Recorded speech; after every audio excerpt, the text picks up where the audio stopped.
Ford Tractor made you click on Chicken Barn Part 2. So go back to Part 1, and my phone cut out because I used all the memory, and so I wanted to have a chicken barn with a Ford Tractor in front of it, and that's as far as I got. So they say done is better than best. I've heard that a lot, man. I'm pretty good at that. Anyway, so that's where the screenshot came from. Like and subscribe if you take a notion. If you want to hear random stuff about the Ozarks and more to come. We've got lots of highlights coming. Going to do a show on Saturday with the land guy. And my son, hey Dawson, he's going to start a YouTube channel and talk about the good, bad, and ugly of starting a farm from scratch. It's going to be a blessing. Anyway, so kind of ended up with, there's just not enough hillbillies left to do farm work, and that's where Modern Ag has come in and made large scale, feeder pigs to finish. They've got sow units, the chickens. You'd like to see them in a little house that, W.D. Walker went out and threw a bale of alfalfa in so that they wouldn't eat each other's feathers. But those days are over, Snoopy Hoopy. And so, everybody cusses Big Ag, but boy, they sure do feed a lot of people. And then these chicken barns are coming in to the Ozarks, the laying barns. And it's just my understanding, which is pretty limited on lots of stuff, but I'll tell you what I know. Well, it's over. Stay tuned for part 3.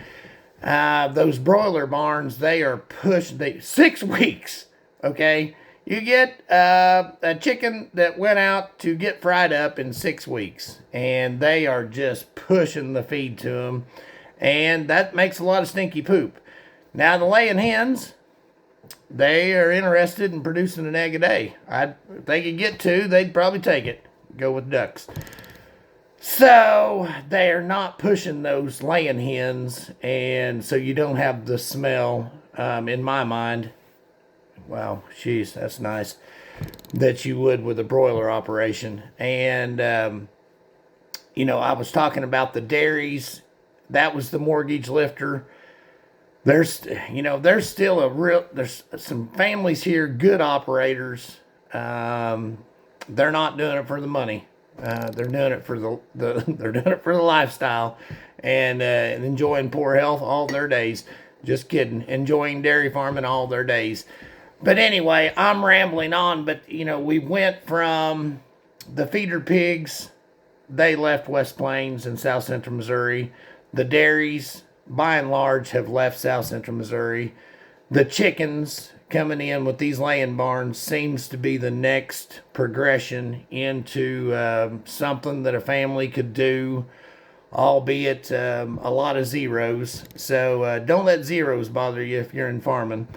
So, I've been in some land deals, and these laying barns are coming in, and I find it interesting. Even some of the old farmers are like, can't believe they're building a chicken barn next to me. Dude, you had a dairy barn the first 50 years of your life, and it was what you called a blessing. Now someone else is trying to start a legacy, and you're a little down on them. Well, happy days. Anyway, I'm for them. I'm for, I was talking to another customer's relative, and the chicken barns were brought up. Well, for every chicken barn, they need 2 wells, and they need dirt work done, and they need supplies, and they're going to bring in crews and fuel, and not to mention that family, when they sell those eggs, that money is coming back into the local banks and loan officers, and and the kids get to stay. Imagine that. Maybe the grandkids. So I'm not down on the chicken barns. I'm not interested in building one because I'm old. I'm not sure how old I am, but I'm there. And